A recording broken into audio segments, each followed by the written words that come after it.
The Pop Culture Cafe Radio presents classic thrillers.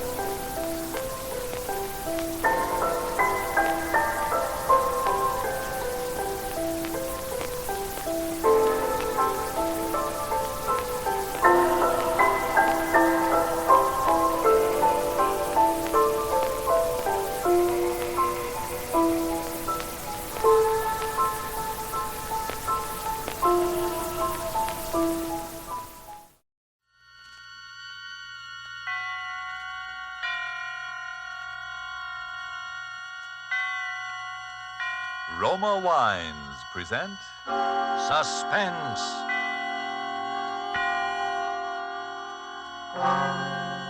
Roma Wines, made in California for enjoyment throughout the world. Salud. Your health, senor. Roma Wines toast the world. The wine for your table is Roma Wine, made in California for enjoyment throughout the world. This is the Man in Black, here for the Roma Wine Company of Fresno, California, to introduce this weekly half hour of Suspense. Tonight from Hollywood, Roma Wines bring you Mr. Laird Cregar in a suspense play dealing with a maniacal hatred and with the mental drug of hypnotics. And so with narrative about Clarence and with the performance of Laird Cregar, supported by Hans Conried as Bill, from whom we hear the narrative, we again hope to keep you in suspense.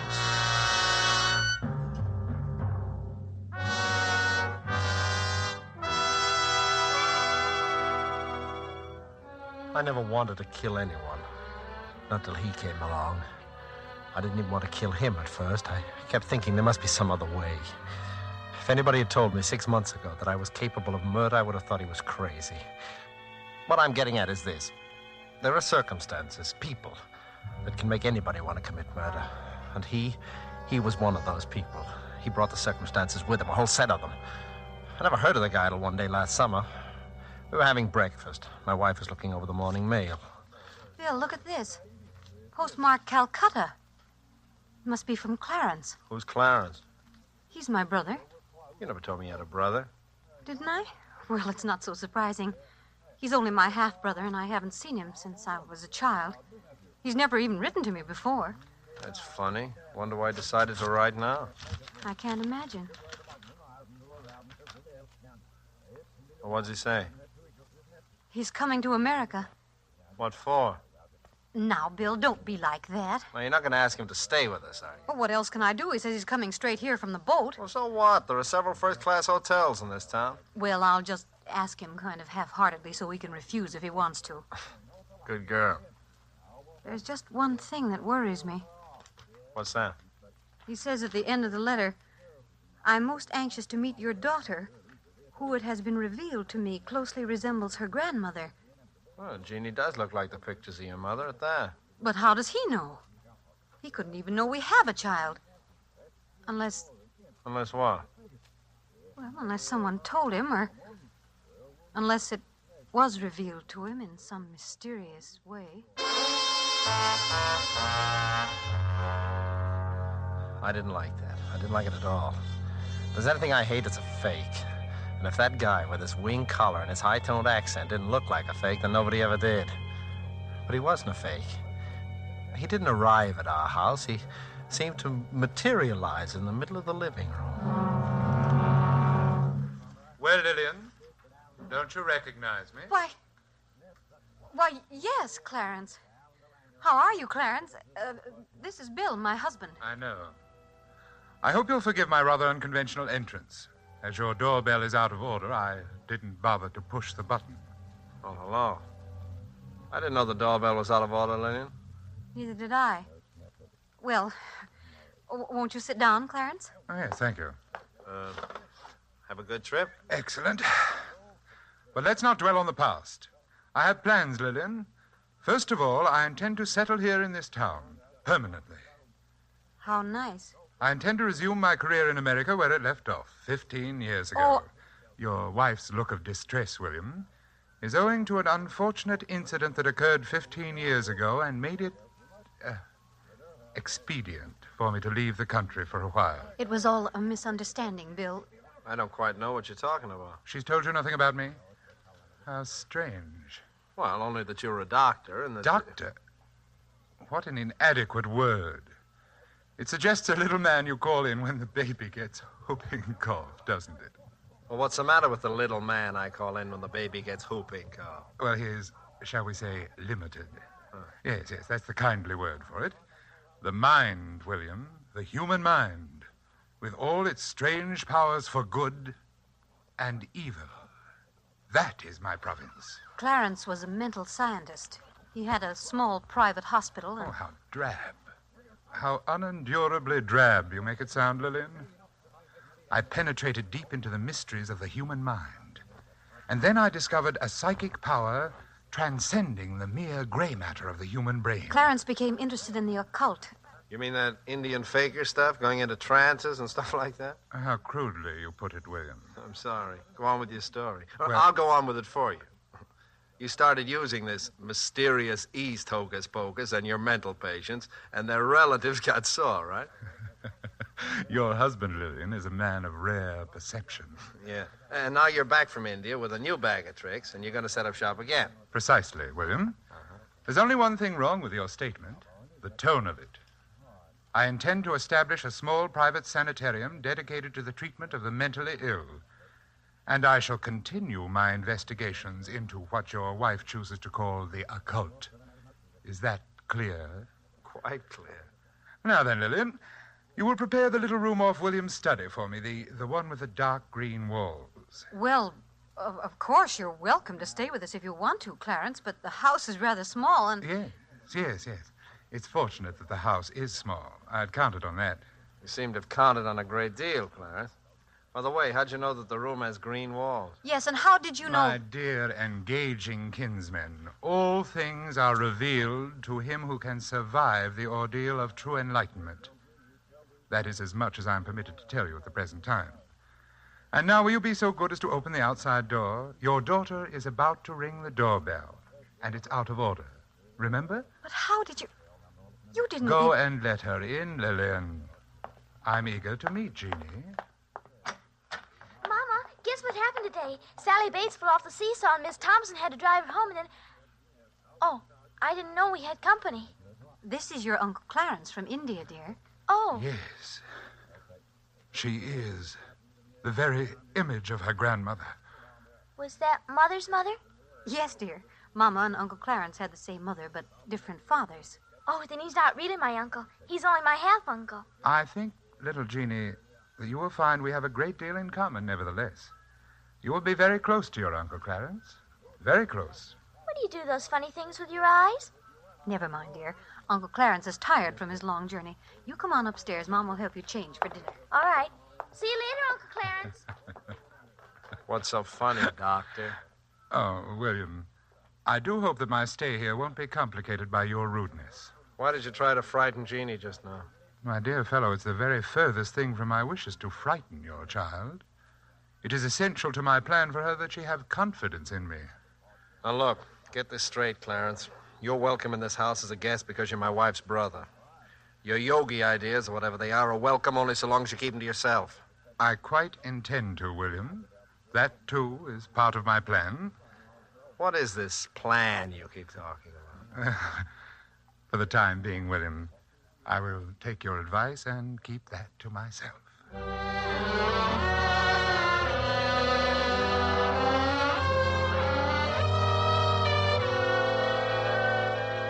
Tonight for Suspense, Roma Wines bring you as star Mr. Laird Cregar, whom you have heard in the prologue to Narrative About Clarence by Dwight Hauser and Robert Tallman. Tonight's adventure in Suspense.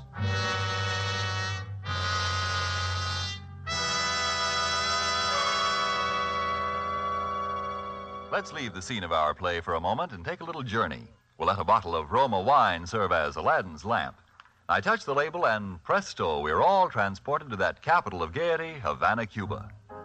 And now we find ourselves in the charming Pan American Club. At a table nearby, an American has just voiced his delight at the uncommon beauty of the scene. Then his Cuban companion responds, "You in America also have much that is uncommon to boast of, such as this marvelous tasting wine we are enjoying this minute. To enjoy uncommon fine quality, Cuba imports this wine from your own distant California. It is your superb Roma wine, Now, just realize what it means when other countries import Roma wines from such great distances. Such international esteem must mean that Roma wines are truly magnificent in quality. And then consider this. You here in America need pay no high import duty, no expensive shipping charges. For these fine Roma wines come from Roma's own wineries in the heart of the rich California wine grape districts. Because so many Americans do realize this good fortune, Roma wines are America's largest selling wines. So why deny yourself this taste delight? Try an inexpensive bottle of tangy, appetizing Roma sherry, or the hearty Roma burgundy, or any of the marvelously enjoyable Roma wines. But remember, these days your favorite dealer may be temporarily out of the type you prefer. Then please try again. Ask for R-O-M-A, Roma wines, made in California for enjoyment throughout the world. And now it is with pleasure that we bring back to our soundstage our star, Laird Cregar, with Hans Conried in Narrative About Clarence, a tale well calculated to keep you in suspense.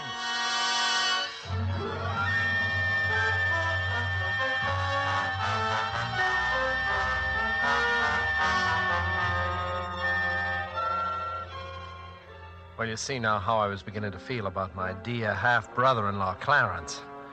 At first, it was nothing but just pure hatred. I didn't have any cause yet for fear.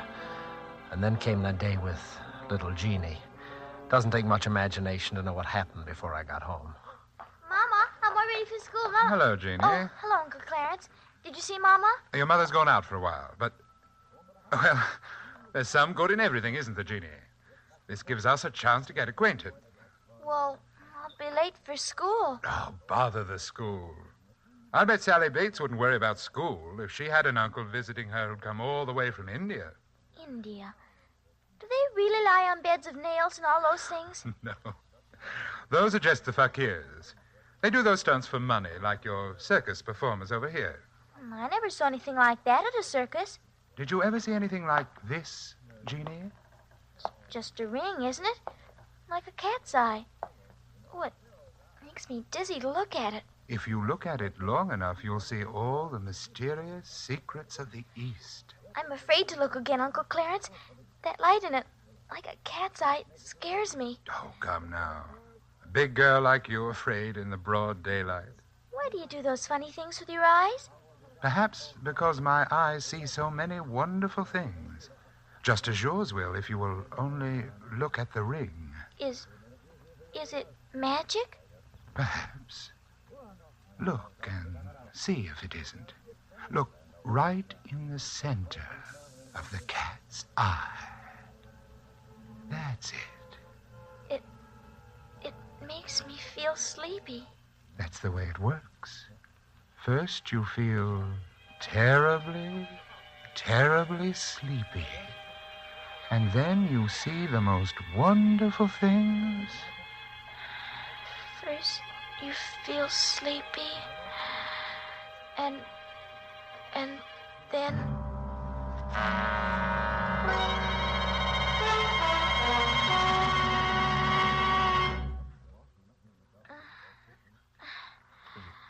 What's the matter with her? First, you feel She's coming around now.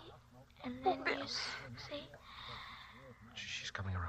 Jeannie, what's happened to you? You needn't shout, Mother. I can hear you quite well. Oh, thank heaven you're all right. She is all right, isn't she, Bill? Huh? Oh, sure. Do you feel well enough to go to school, dear? I shan't be going back to that school, Mother. Miss Thompson bores me. What kind of talk is that? I think we'll get a doctor for you, young lady. Please, Father. I will let you know when I'm in need of medical assistance. Bill, she's not all right.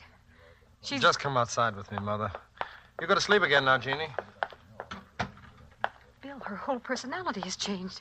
She speaks with that strange accent and a vocabulary like... Tell me, where was Clarence while you were getting that car out?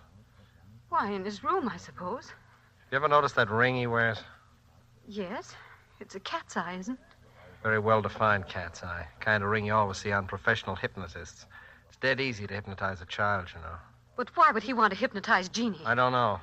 All I'm interested in is getting him out of this house as soon as possible. I'm going in there and give him his walking papers right now. That won't be necessary, William. Clarence, we didn't hear you come in. Obviously not. William, I believe I remarked to you on a previous occasion that I hoped my stay here would not be complicated by your rudeness. It won't be, Clarence. Your stay here is at an end. Lillian, I want to talk with you alone. You can say anything you have to say to me in front of my husband, Clarence. I dare say it is my wish, however, to speak with you alone. I've had enough. I'm sorry, Lillian. I don't care whether he's your brother or not. I'm telling him to get out of here and get out now. I'll call a taxi while you're packing, Clarence. The irate brother-in-law. What a tiresome exhibition. I'm surprised at a woman of your intelligence becoming involved with such a boor, Lillian. All right, you asked No, for it. don't do it, Bill. Clarence just doesn't understand. He's been away for so long. I'm sick of hearing your excuses for him. The time's come for a showdown. No, William. The time has not come for a showdown. Not for a while yet. I will let you know when that time comes. You let me know. Bill, please. Let me explain to Clarence alone if he likes. I won't leave you alone with him. Oh, don't be melodramatic, William. I'll kill you, so help me. Bill, please, please. All right, I'm sorry. I'll give you 10 minutes, Clarence, no more. 10 minutes will be ample. I think Lillian and I can come to an excellent understanding in 10 minutes. Those 10 minutes seemed like an eternity. I could hear Lillian's voice, speaking very quietly as if reasoning with him, and his hateful, velvety accents replying. And then quite suddenly there seemed to be only one voice, Clarence's. I looked at my watch. The 10 minutes were up. The door opened. Clarence stood there in the doorway, and he was laughing. What have you done to her? What have you done? Lillian was lying on the sofa, unconscious. Her eyes were rolled back hideously so that only the whites of them showed. She's not dead, William. Only thinking over our conversation. Bring her out of it, you hear me? Bring her out of it or I'll... What will you do, William? I'll kill you! You're not hurting me, William. You're hurting her. What? Look at her. See how she writhes in agony. See how she clutches her throat. You win, Clarence. Of course. How could you hope, with your poor, undeveloped Occidental mind, to match wits against me, who have penetrated the deepest mysteries of the occult? Mysteries of the occult. You're nothing but a cheap hypnotist. Any vaudeville mind reader could do the things you do if he was sufficiently lacking in human decency. Be careful, William. I shouldn't like to have to punish you for your rudeness. What do you want of us? I'll give you anything I own if you'll just take it and go away. It's not so easy as all that, William. Because, you see, I want the lives of your wife and child.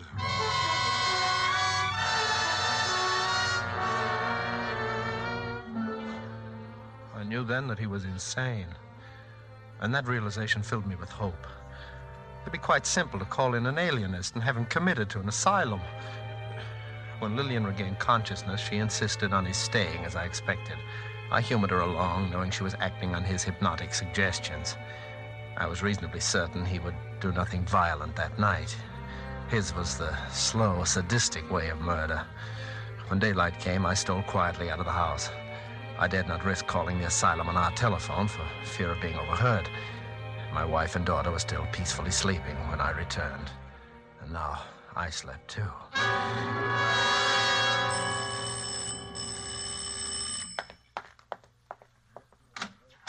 Good morning. I'm Dr. Miller of the State Institute. Yes, I know. Come in, please, Doctor. Are you the person who put in the call about... Yes, it would be better not to speak too loudly, Dr. Miller. We might be overheard, and that might cause difficulties. Oh, yes, I see. Well, tell me about the patient. I told him the whole story, word for word, as it had happened. I should have known better. When I'd finished, there was disbelief written all over his face.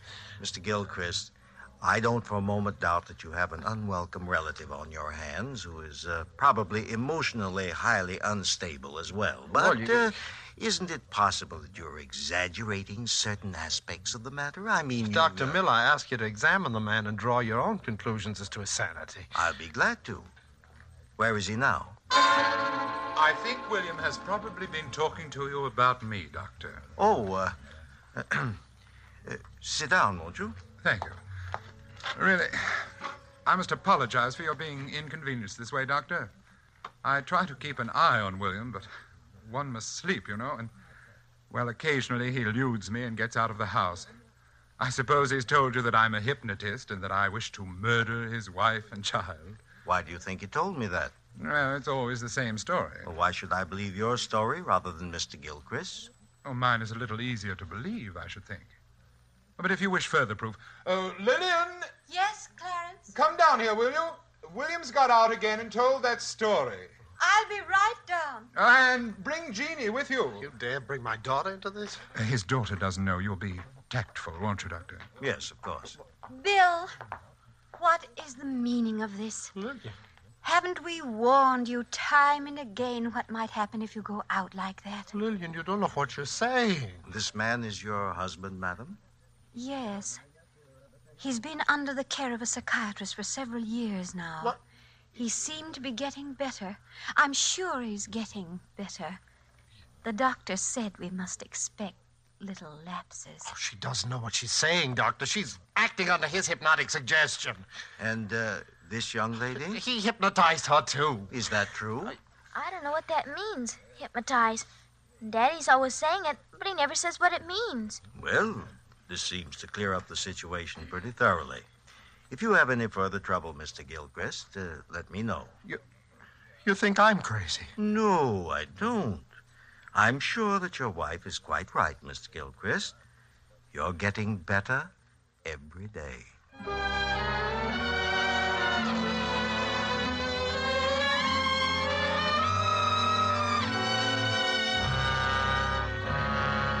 He was insane, and diabolically insane. I had to face the unalterable fact. There was only one way to cope with him, and that was to kill him. But I had to do it while my wife and daughter were out of the house. I couldn't risk facing him with a gun. I didn't trust myself not to fall under his hypnotic spell. The way I decided on was, well, it was the best way I could think of. When I'd finished my preparations, I waited for Clarence. Good evening, William. Clarence, for the last time... William, I'm very tired, and I have a very busy day ahead of me tomorrow. I have no wish to repeat that very tiresome conversation with which you invariably begin, Clarence, for the last time. This is the last time, Clarence. Tonight, nothing will stop me. Tonight, I am going to kill you. Please, don't make another unnecessary scene, William.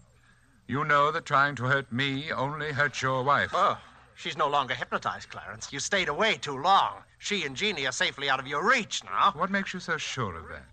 Are you sure of anything anymore? Dr. Miller thought you were insane. Are you quite sure you're not? Huh.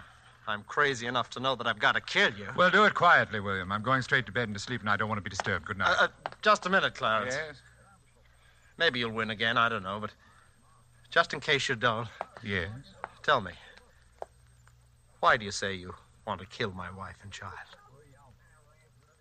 Because my mother meant more to me than anything in the world. She died in giving birth to this silly, shallow person you call your wife. I have hated her since the day she was born. And I hate the child because, having no right to life, she commits the sacrilege of inheriting my mother's beauty.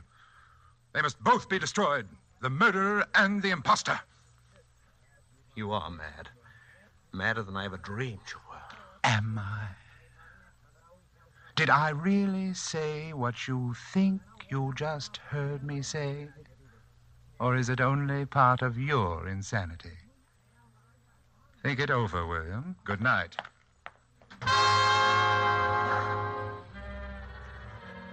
I had everything ready. The heavy boards to nail across the door, the cotton waste, and a gallon of benzine. The shutters over the window of his room I'd already nailed shut and barred. As I nailed the boards across the door, I felt as if I were driving nails into his cot. William, stop it! You don't know what you're doing! Lillian and Jeannie are upstairs. They came in the back way. William!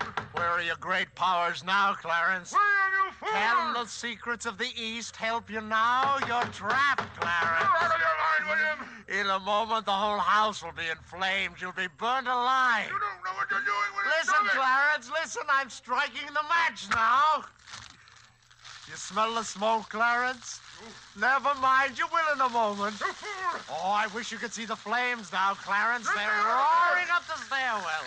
You don't know what It's beautiful. I'll have to leave you now, Clarence. It's getting too warm in here for me. But you should be used to the heat, though, after all those years in India.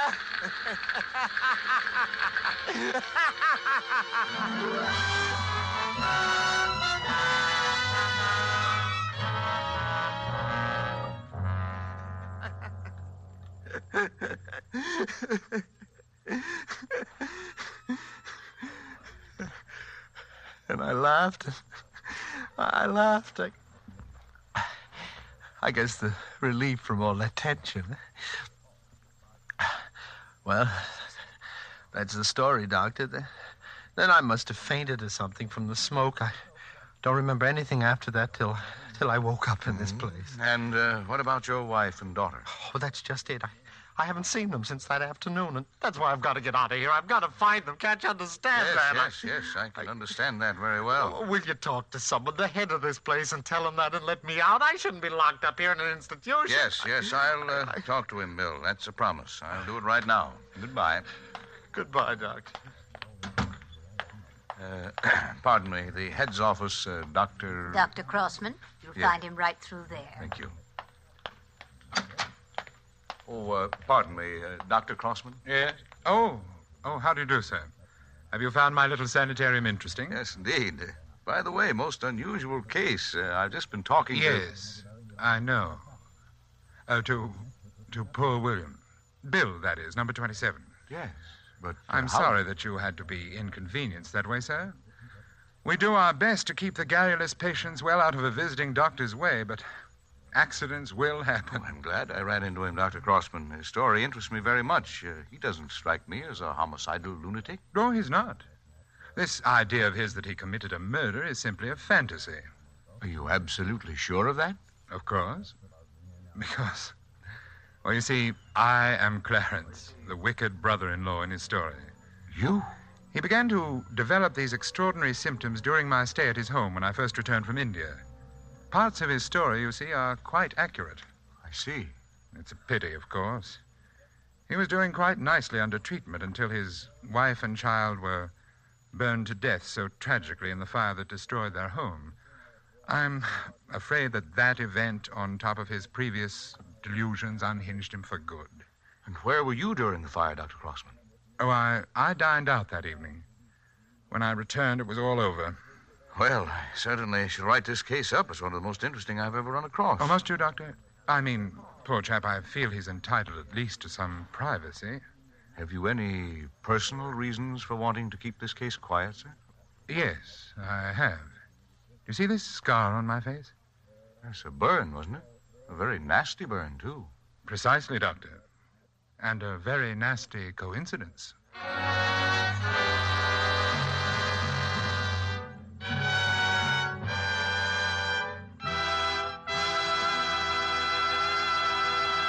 And so closes narrative about Clarence, starring Laird Cregar with Hans Conried. Tonight's tale of Suspense. Laird Cregar is currently being seen in the 20th Century Fox production, The Lodger. We sincerely hope you enjoyed the performance of Mr. Cregar and that of the whole cast tonight in our Roma suspense play. And here's a thought. To discover the enjoyment these suspense programs offer, you first had to sample one. And so you must first sample one of the many delicious Roma wines to discover for yourself their wonderful taste and quality, the excellence that makes Roma America's largest selling wines.